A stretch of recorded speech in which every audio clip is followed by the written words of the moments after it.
Keisha is 34, a qualified carer in Blackpool South, one of the most deprived constituencies in England. She has the training. The care homes need staff. The council insists there is no money.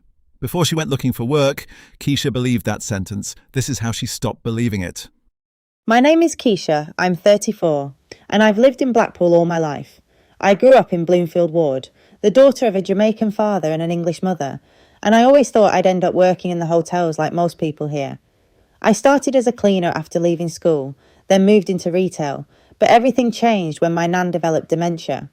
Watching her struggle, seeing how much difference good care made on her better days, I realised this was what I was meant to do. I wanted to help people like her, to give families what mine had needed. My 7-year-old daughter used to say I lit up when I talked about it, and she was right. In 2023, I applied to Blackpool Council's Adult Social Care team.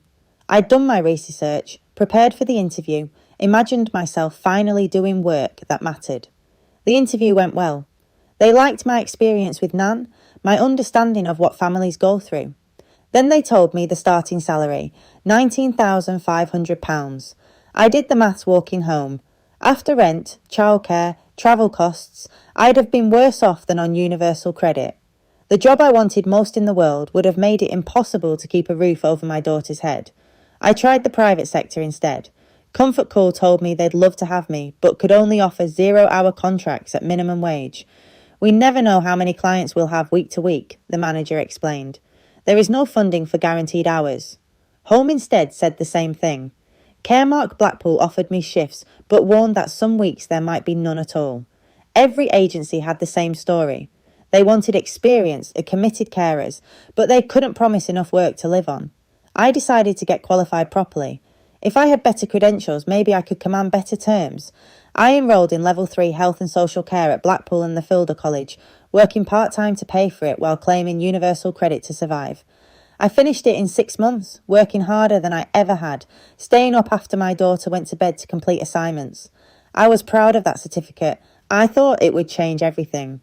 Better Healthcare, Blackpool Limited, offered me a senior carer role at £20,800 annually. Finally, a salary I could almost live on. But in the induction, I learnt they'd just lost 2 major council contracts because they'd been outbid by agencies offering even lower rates.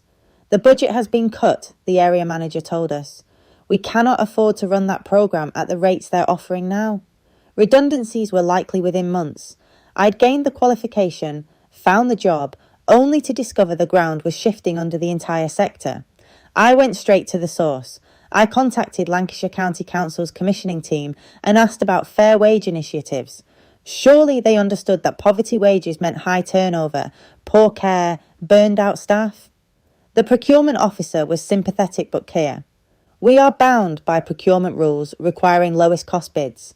There is no funding to pay above market rates that no one could live on, rates that were driving people out of care work altogether.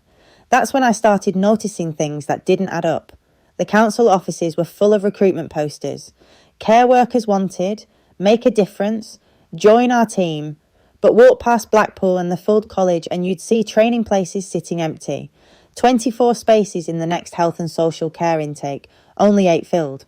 I knew at least 6 people in my street alone who wanted to get into care work but couldn't afford to take the pay cut. The college tutor told me they'd had to cancel the advanced care management course because there's no point training people for jobs that don't pay enough to live on. Then I'd drive past the old training centre on Cookson Street, the one that used to run specialist dementia care courses. Locked up now, windows boarded, car park empty. We cannot afford to run that programme, they'd said when it closed in 2022. But the building was still there, the need was still there, the people who wanted to do the training were still there. I started to understand something I hadn't before. When they said there is no funding, what did that actually mean? The people existed, I could see them every day. People who wanted this work. The buildings existed, I could walk past them. The need existed, I saw it in every care home, every family struggling to support an elderly relative. The skills could be taught, I'd learnt them myself. The materials were available, textbooks, equipment, training software. So what exactly was it that there was no money for? I used to accept that excuse. It sounded reasonable, inevitable, like the weather. Everyone accepted it. The council accepted it when they set procurement rates. The care agencies accepted it when they offered starvation wages. The college accepted it when they cancelled courses. I accepted it when I took a part-time job at a care home in Lytham and topped it up with universal credit. But I hear it differently now. The government that prints the notes and mints the coins told me it could not find enough of them to train the people who were standing right there, ready to work. The real question was never about money. It was about whether the people existed, whether the skills could be taught, whether the materials were available. They were. All of them. The excuse was not a fact. It was a choice wrapped in the language of impossibility. It is the same logic as a household that says, we cannot afford it, except a household does not issue its own currency. The government does. The limit was never the money. The limit was the willingness to spend it into the places and the people who needed it. I'm still here, still working in care when I can get the shifts, still watching the same patterns repeat. I know now that this isn't just my story. It's playing out in every constituency where people and needs exist side by side while someone in Westminster says the cupboard is bare. The cupboard was never bare. Someone just chose to keep it locked. What Keisha experienced has a name: cherry picking. This is when someone selects only the evidence that supports their argument while ignoring everything that contradicts it. Think of a person claiming that flying is dangerous by citing only plane crashes while ignoring the millions of flights that land safely every day. It's a false picture created by choosing which facts to highlight. In Keisha's story, every time someone said there is no money for care worker training or fair wages, they were cherry-picking the rare examples where public spending had been mismanaged to justify never spending at all. They ignored the overwhelming evidence of what happens when government does invest properly. The NHS, state education, successful training programs across Europe, the care sectors in countries that pay living wages. But the root cause runs deeper. The cherry-picking works because of a false belief that the UK government's budget works like a household budget. Every time someone said there is no funding, they were applying household logic to a currency issuer. A household must earn or borrow before it spends.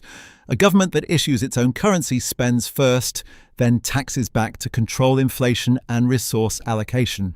The UK government issues its own currency. It does not need to find pounds before it spends them. The real constraint is resources: people, skills, materials, time. And in Blackpool South, those resources were sitting idle. The resources existed. The people existed. The decision not to connect them was political, not financial.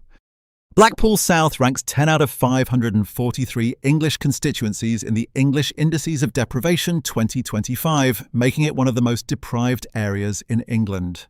The constituency has 136 registered charities according to the Charity Commission Register for England and Wales. These organisations receive £2.4 million in total grants recorded by 360 Giving Grant Nav. All sources are published at blockedbritain.co.uk. Blocked Britain tells the stories of people whose lives are shaped by the gap between what Britain needs and what its institutions choose to provide.